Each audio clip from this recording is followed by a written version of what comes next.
All right, welcome to the Chazz Palminteri Show.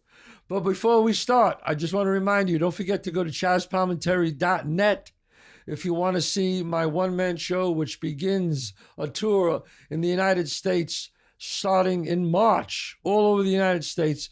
Check it out at a city near you. Don't forget my Staten Island date, okay? My Staten Island date at this historic St. George Theater. We're going to have a great time there. And just check out the schedule. And guess what I have on today? I have my son, who you've been listening to for the past 7 months. Is it 7 or 8 months? About 7 months. Finally, I got him to come on camera. I said, please, come on camera. So I dragged him. We're here in L.A. First podcast in L.A. First podcast in L.A. Yeah. My son, Dante, lives in L.A. And we're here at Paragon Studio. And we're having a great time. So, Dante. What's up? What should we talk? Let's see. We came up with some good ideas last night. We were talking about last night because I've been here 4 days? 5 days. About 4 days. 4 or 5 days. I just moved out here a week ago. You came out 4 days ago. So my son asked me some questions about LA, and I said, here's the deal. I'm only out here 4 days, and the bullshit never ends. Never ends. See, the difference between LA and New York, especially for actors, writers, directors, the difference is in New York, when you audition for a part, my son's an actor and a singer-songwriter. When you audition for a part, they tell you, I say, my son, listen to me. They tell you in New York, they say, forget it, you're not right for the role. Don't try anymore. Mm-hmm. In LA, they say, you're perfect for the role. You'll be great in this. I will call your agent as soon as you leave. Well, it's like that joke, in Right. New York, how do you say go fuck yourself? Go fuck yourself. Right. How do you say go fuck yourself in LA? Let's do lunch. Let's do lunch. That's right. But you see, in LA, they say you're perfect and wonderful, and they don't call you anyway. They don't call you anyway. In New York, at least they're up front. We don't like you, you're wrong. That's okay. right. So then you go home. That's why the name of this episode is The Bullshit Never Ends. Because at my level, it's huge, but people think that you hit a point and it becomes smooth sailing. Exactly. And it doesn't. 4 days ago when I got here, I got introduced to this producer. I'm not going to say his name because he's a pretty well-known producer. So I go in to meet him, and this is with COVID, but I had to sit on the one side of the office. He had to sit on the other. But he wanted to meet me in person. So I go there. I sit on one side. He sits on the other. And he says to me, oh, my God, your one-man show was unbelievable, incredible. It's the greatest one-man show I ever saw. So I said, when did you see it? Did you see it the last time I was out here a few years ago? He said, no, I never saw it. But I know when I see it, I'm going to love it. I mean, he actually said that to me, looking at me across the room. I mean, Dante, I haven't seen it yet, but when I do see it, they lie. They just lie. I mean, the thing that really pisses me off is, Dante, I couldn't even embarrass him. Yeah. I mean, you think if I would have got caught in a lie, I would have said, well, I'm sorry. I really didn't see it. But he was like, he didn't miss a beat. I didn't see it yet, but I know when I do, I'm going to love it. And I walked out of there, and actually he was a very nice guy, very bright guy, but they lie so much here that it's incredible. Do you think it's harder for a New York actor to come to LA than it is for a Los Angeles actor to come to New York? Because you don't see too many actors in New York like, oh, I grew up in LA. Usually people from LA stay in LA. New Yorkers come to LA. New Yorkers come to LA because they could handle it. They, I don't think like someone who grew up with the yeah, you're great, but you're great, yeah, and then they come to New York and they said it to me before. They're like, we don't like it. Yeah, well, it's too get out. You're just like shit. Well, okay. As a director, when I have auditions in New York, when I'm in New York and I have auditions, 10 people will come in. 10 great actors will come. 10 actors will come in. Out of the 10 actors, I see 5 are really good. 3 are pretty good. And the other 2 are not bad. In LA, 10 actors go in. 2 are really good. 3 are okay. The rest, they don't really want to be actors. They just want to profile. They just want to be famous. Really. There's a difference between people who want to be famous and people who want to be actors. Right. And look, but I want to say, in fairness to the LA actors, in New York, you have all the Broadway shows. And all the Broadway shows. And all the off-Broadway shows. And all the off-Broadway shows. And all the off-Broadway shows. That's correct. Yeah. So that's why a lot of New York actors come out here. Yeah. And they shine. There's more of like a grit in New York. Like if you're a New York actor, I one thing I've noticed, only being here a few days, in New York, when you say you're an actor, it's like, oh, like you're an actor in New York. You like do plays and like these piece of shit theaters and hole in the walls. In LA, it's like, yeah, like get in line, join the club. You're an actor. Yeah, so is everybody else here. I remember I went to the dentist. I'm about to get like a root canal, right? And this guy looks at me and goes, oh, by the way, back then, this was years ago, he took out a picture and resume and said, this is my picture resume. The dentist. I said, whoa. Before you start working on my teeth, are you a dentist? Are you an actor? What about the guy who saved his life? Oh, that guy. You remember that guy? The guy at the diner. Yeah. There was a guy at the diner. This is a true story. This is a true story, right? I go to this diner. I don't remember where it was. I think it was on Pico or somewhere. I don't remember.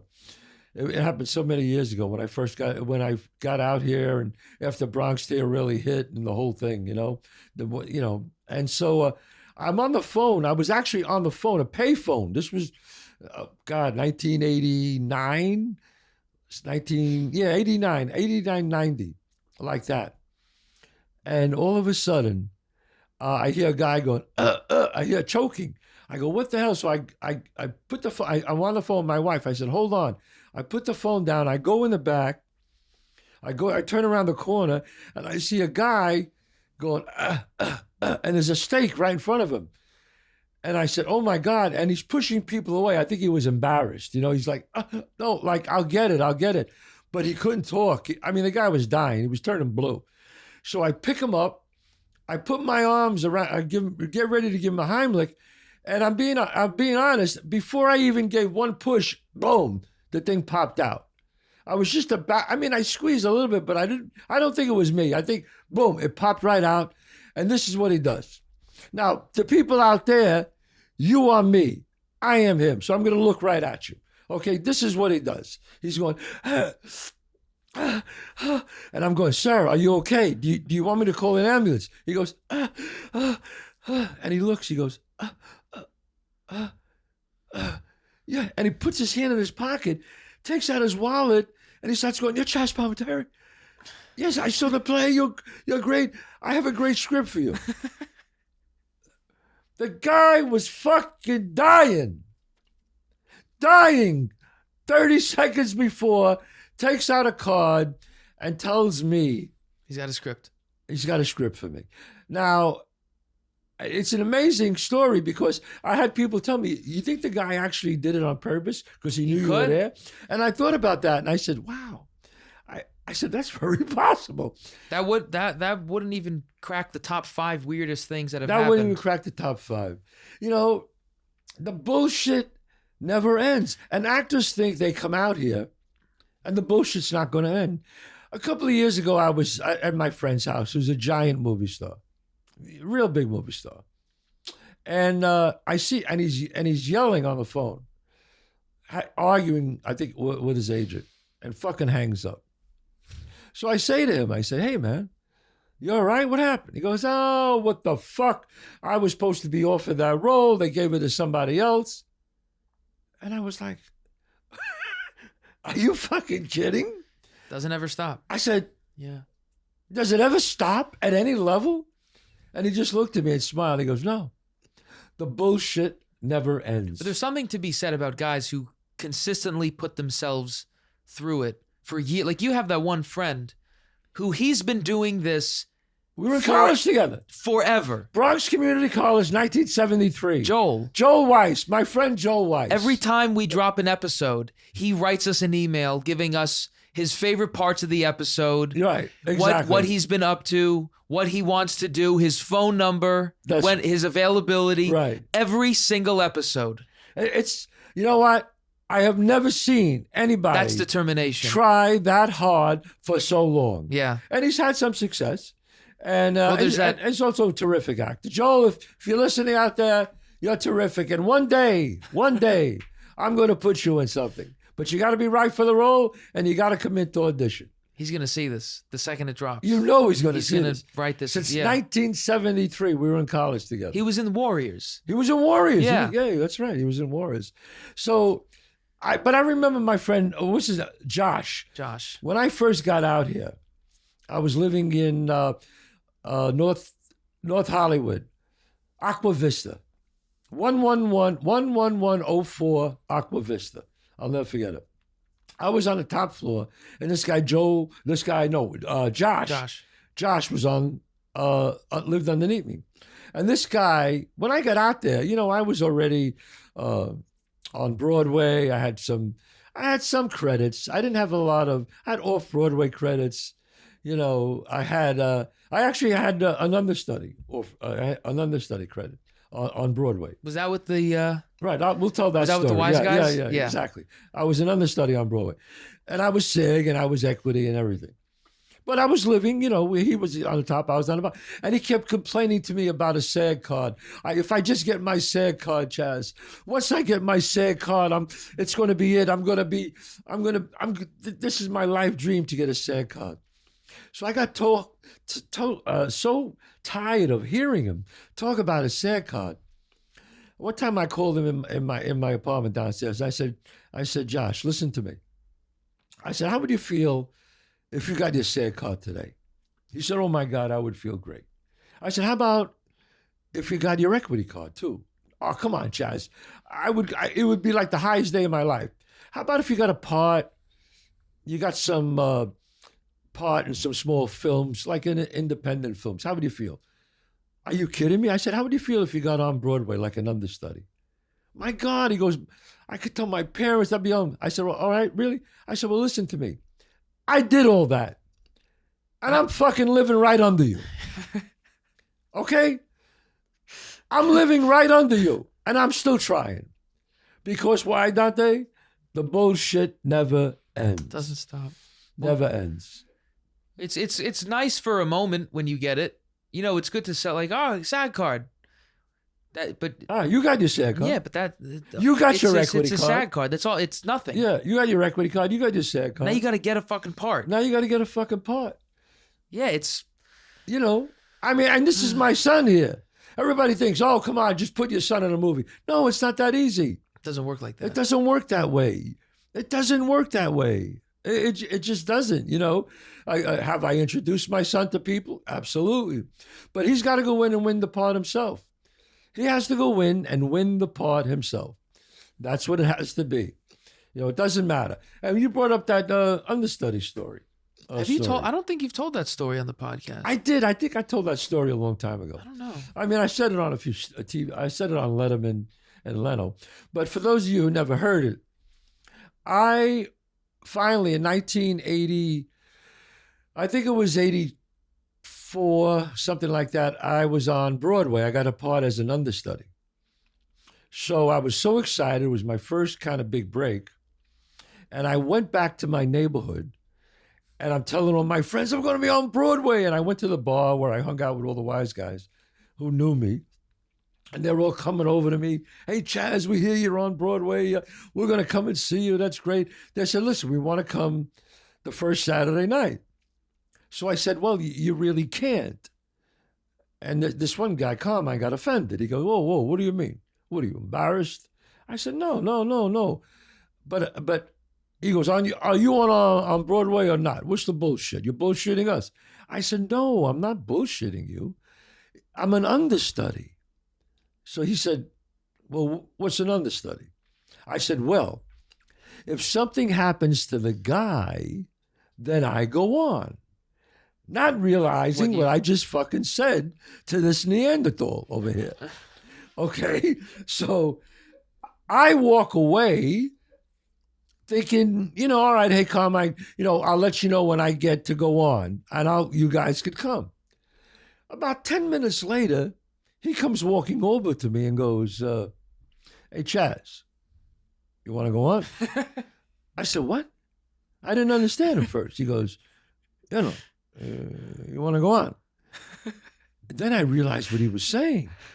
And I said, oh, no, you can't do that. No, Carmine. It's my big break. What am I going to get arrested? I said, no. You can't do that. He goes, don't worry about it. We'll make it look like a mugging. Nobody's going to know. He goes, we'll put him in a hospital 2-3 weeks where everybody go get to see you. I was like so scared. And those guys mean it too. Oh, no, he meant it. It's like, okay. It's like going to the store. All right, I got to go get eggs. Right. I got to go mess this guy up. Then I got to go see my daughter. Exactly. It's just like part of your day. But the funny part of the story is that as an understudy, you have to watch every performance. You know what I mean? Yeah. And that night, I had to sit in the back and watch the performance like I always do. And the guy who had the starring role, and I was his understudy, he was a little bit of an asshole. You know, he didn't treat me really nice. You have no idea what I just stopped. Yeah. I just looked at him and I said, you have no idea what I just did for you, pal. You know, I'm just saying it to myself as I'm watching him on stage. This could have been really bad. Bad. This could have been really bad. Oh, my God. This could have been like, that guy would have still been in a coma. And this is 30-something years later. Yeah. Oh, my God. I mean, that would have been like, but you know, when I say the bullshit never ends, you think you're going to have a part, and I tell these young actors out there. Taken away. Remember that part that the guy who offered me that part? He offered me a movie. Right. We have all these, God, I'm still pissed about it. I have all these stars in it. James Franco was going to play your father. And my son comes back. I was like, Dad, I got this movie. He's like, it's never going to happen. No, I said, what? Listen to me. Wait. Right now, it's not going to happen. And he said, no. He told me he's putting the money in escrow. I said, Dante. Yeah, never happened. Listen to me. Until the money's in escrow, it's bullshit. Yeah, the guy was just lying. Just lying. People just lie. They just lie. They just lie. Yeah. James Franco. He's in the movie too. Yeah. In LA, they just lie to you. They just lie, man. I mean, it's like... That's when I learned the most valuable lesson in the acting business. That is, it's all bullshit until they sign the check. Until they sign the check and you have it in your bank. Until you have the money. It's cashed. It's cashed. Do you have the money? Now it's real. The check cleared. Okay, it's real. And that saved me from a lot of aggravation. Right. From other people, hey, we're going to do... that sounds great. Yeah, you know what is... Great, can't wait to do it. And then nothing happens. Nothing happens. Because a lot of actors, all they do is, as soon as they get a part, I'm reading for, the boy's son. I'm reading for the son of Al Pacino or something. And everybody's going, oh, my God, good luck. Yeah. And what happens is he doesn't get it. Then everybody goes, what happened? And then everybody goes, what happened? I thought you had it. And you end up not only getting disappointed. It's worse. But it ends up you have to be reminded about it. It's worse. Right. So I tell these young actors out there, or even writers or whatever. Don't tell anybody. Don't tell anybody anything. Even when it's happening. Even when it's happening. Even when nothing. Wait until you're doing it. And it's done and it's out. Done. Then maybe you could say something. Because it looks bad if, I'm in this new movie and then it falls through. Oh my God, what happened? I thought you were in the movie. What happens when you're in the movie and they cut out your scene? That happened to me. That's right. That movie you did. I did a movie, and I won't say which one. You won't know because I'm not in it. Right. And I told all my friends, and I was like, I'm in this movie with this. It was with a really big A-lister. Right. And I watched it once, and I was like, what happened? And then I watched it a second time. I'm like, they cut my scene. They cut your scene. I had my friends. Right. Oh, shit. Very early on, I did a movie just like that. I told my friends. It was a small role. They actually didn't cut my scene. I was in the movie. If you blinked, you lost me. So I wasn't even in it. They cut it completely out. The only good thing about that, I still got a credit, and I still got paid. And you still get paid. But I had my friends with me. Right. We're going to watch it. Gone. Nope. Nothing. Nothing. So that's why I tell you keep your mouth shut. Always. Always. Why? Let your success speak for you. Right. Yeah, let the success speak for if you're in itself. a big movie, people will know. Right. People will find out. People will find out. Tom Holland doesn't have to tell anybody he's in Spider-Man. That's true. They know. They know. They know what he's doing. They know. Well, I mean, that's on. But you know what I'm saying? You don't have to tell people that you're in a movie. If it's a good project, let it go out there. Yeah, let it get out there. And if you want to tell people eventually when the movie's out, because it hurts when you don't get it. Right. It hurts because 9 out of 10 auditions you don't get. More than that. Well, 9 out of 10 is pretty. That's pretty gnarly, but still. Yeah, I would say It's a 90% lot. you don't get it, and you have to be willing to sustain that. Otherwise, you'll give up. What's that story that you were telling me about? Who you were What? doing a play with and the guy was like, "Oh, amazing, brilliant." He was like, "Oh, brilliant," and you were like, "Oh, wow, brilliant." And then what did he do? Oh yeah. I I was in a play, and it was a British director, and he said, and I did this. We were working on a scene. He was brilliant, and I was like, brilliant. Holy shit! Guy just called me brilliant. I was a young actor, and I went, wow, brilliant, right? And about an hour later, one of the girls brought him lunch, and she put a tuna sandwich right in front of him. She said, "Sir, here's your lunch." And he looked at the tuna, and he went, brilliant. And I said, brilliant? Like shit. Brilliant? A tuna sandwich is brilliant? I didn't realize that in England, that's what they say. That just means good. Nice. That means good. So brilliant. And I said, well, I guess I was good as a tuna sandwich. I don't know, but the main thing is try not to get full of yourself, right, D? Try. I mean, what was the best advice I think the best advice I gave you is what we said before. Don't take anything just let until it's done. Let it roll right off your back. And that saved me from a lot. And Right. I'm not, I'm still starting out, but still, like, so many people will send, "Oh yeah, we're going to do a movie. We want you to do this thing. We want you to be a part in this play." Right. And you just go, "Great. Can't wait. Sounds good." And then you forget about it immediately. It's hard for other people to do that, Dante. I have a little ritual anytime before COVID, anytime I would walk out of an audition in the city, Right. right before I got on the subway, I would have the sides, I would roll them up in a ball, and I would just throw them in the garbage. And it's like, it's out. It's out of your mind. If you get it, nice. But if you don't, you forgot about it already. And people they'd ask like, "Hey, you would ask, how'd that audition go?" I'd be like, "What? Oh yeah, I did that That's thing right. 2 days ago." Like, I just forget about it, pretend it never happened. Well, I mean, you have an advantage over other people because you have a double career. You went to Berkeley and you're a singer-songwriter, and that's one of your passions. That's what I too. love to do. Yes. That's what you love to do. Yeah. So you act, and then when you're not acting, Right. So I can, you're writing songs. so I audition for a few hours, and then I'm not sitting on it. I'm like, okay, enough of that. Right. I took my shot. Let's see if it goes anywhere. But You go back to the studio. and I do my thing there. Right. And if you want to hear my son's songs, you go to DantePalminteri.com. Or you could just go on Instagram. I'm sorry, you're right. Just go on his Instagram and, see the beginnings I'll of, definitely be tagged in this video on Instagram you will be tagged in I'll be this tagged. Instagram. below. That's right. I'm a little upset he cut his hair Shave it. because he did this part and he cut his hair. But, but hey, he did a nice part, so we'll see what happens. You never know. Didn't you have a handlebar mustache and long hair down your I chest? had a mustache. I had hair down here, but I'm from the 60s. Come on. Right. It's a little different. It's a little different right now. I mean, what is your advice? I mean, I always give young actors don't know. my advice, Dante. I mean, do you have any words of wisdom for any of these young actors out there? I feel I'm one of those young actors. You are. That's why I'm asking you.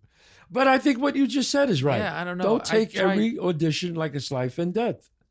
I mean, for your own mental well-being. Right. It's not really like career advice. It's just like personal advice. I mean, I've done auditions where I've finished the audition, I've gone to church, and I've knelt down in a pew and I've literally prayed. I said, "Please give me this part," and I don't even get a call back. And I'm Right. just like, Because sometimes God says no. For whatever reason, God says no. I don't know why, but it happens. I think for someone who's like literally just starting out, the best thing that you could do is you do an audition and then it never happened. It never happened. It never happened. And You- you put blinders on, Right. and you just do the next one. You just, See, what That's it. I taught my children, my son Dante and my daughter Gabriella. My daughter Gabriella goes to University of Michigan, and she's a musical theater major. we'll have her on here. We're gonna have Gabriella. We're gonna have on. her on. Her on here. She's not great. gonna want to, but we're gonna force her. We'll force her to be Yeah. on. Finally, after 8 months, I got him to come on camera. But I think what you have to learn is that unless you want to really be in this business, it's almost like if I don't do this, I'll die. I can't see myself doing anything else. Then do it. But if you're going to do it and say, well, I'm going to be a lawyer, but this will be my my thing on the side, forget it. It's too much. It's too much of a pain in the ass. Yeah, you can't do it. You don't want to do it. You have to do it. Yes. You have to do it. You don't With want me, to I do had it. to do it. With him, he had to be an entertainer. He It's had the same- to be a it's just- singer-songwriter. He had to be an actor. But you know what? I'm proud of him. He got SAG. He's in Equity. You know, he's been on a few shows. You know, It's too hard. it's too hard, man. It's every day you get beat up. Yeah. Every day. Every day. Every audition, you just get smacked around. Right. Picture waking up in the morning and every day you come out the door and people start slapping you. Imagine every day you get rejected from a job interview. That's what it's like for normal people. For Right. someone who's not an actor, like if you're a lawyer, every day another law Right. firm is like, no. No. No. Wow. You would say, No. You would say, You're you know like, what? I guess Maybe I'm not a good lawyer. You just got to keep going. Didn't you get rejected from a part because you looked too much like the God. director's Yeah, ex-wife's yeah. boyfriend? And I they was, said no. back then. Yeah, that's true. That is a true story. Right? That is fucking true. I was in a Like back are you then they would kidding? have a screen test, you know, in the early '90s like that. So we tested. This was for the part in a pilot. It was between me and this other guy, and I knew in my heart that I was perfect for the role, and he was good, but I was much better. I knew I was, and we did the screen test, both of us, and my agent called me, and I didn't get it. I said, well, I was disappointed, but I forgot about it. Many years later, maybe 3 years later, I see the guy, and I said to him, and he comes, I said, hey, how you doing? He goes, yeah, remember me? You read for my pilot. I was one of the writer producers. And I said, oh, yes, yeah. And I remembered him. I said, I remember that. I said, yeah. He goes, no, you were great. I just want to tell you. I said, well, I wasn't that great. I didn't get it. He said, no. The reason, he goes, we all wanted you. But the creator and the director, who also directed it, he was one of the guys, they couldn't hire me because I looked too much like the guy who stole his wife from him. Do you imagine that? I was better than the guy, but I didn't get the part because of that reason. So I tell the young actors out there, don't get yourself crazy. Sometimes the best actor doesn't get the part for whatever reason. Sometimes you think you're going to go into a role and you're going to just kill it. Right. Like I did a role once where I had to play an Italian-American gangster. I was like, look, I've got this. Right. I don't need to do anything for this part. Right. I saw everybody in the audition room. Everybody looked like, Right. you know, just like some normal actor from Connecticut or Right. just the city. They didn't look the part. Right. I was like, I'm going to clean up. No, nothing. You didn't get a call back. No. I was like, are you, what? How did I not get a call back And for then that? you did that thing for what, Orange is the New Black, for that kid who was supposed to commit suicide, and you got the part. Yeah, it's just so weird. Yeah. So weird. I've gone into roles. Like I've gone into auditions, auditioning for one character, and they go, learn these sides really quick. That's what I'm with Law and Order. Law You and got Order. that part. They went, learn these sides. Go in the back, learn these sides. I'm like, oh shit, okay, do it. I just kind of winged it, and they're like, great, you got it. You got it. You're I like- remember that. Yeah, Law and I Order. was like, what? You don't know. What? You don't I got know. it? So I hope we encourage some of the actors and Dude. performers out there. Don't ever get cocky. And remember, the bullshit never ends. Mm-hmm. Okay, I want to thank you guys for joining us. And we're going to have Dante on a lot Yeah, more we'll now. do some neighborhood logic. We'll do some neighborhood logic. Dante lives here in LA now. I'm going to be... But we'll We'll go be back and forth. Yeah, I'll be We'll back in New and York. forth. No time. But make sure you go to his Instagram, Dante Palminteri, and check out his music. Dante It's really, Palminteri. That's right. All right. And don't forget to go to my site, chazzpalminteri.net. Check out my merchandise. I got some great merchandise with some great hoodies and sweatshirts. One of the great ones, a great gift for your wife, your husband. Now you can't leave. Great sweatshirts. The card, the saddest thing. I've in been life. trying to push him to get foam fingers, but like this. He wants me to get fingers. Foam fingers like this. So if no. you think we should do that, please spam his Instagram account and tell him you want those. Where Sonny used to go like this, he wants fingers. Foam fingers like this. Spam his Instagram. It's too much on the nose. I don't think so. But listen, God bless you all, and we will see you See you on the next one. on the next one. See ya.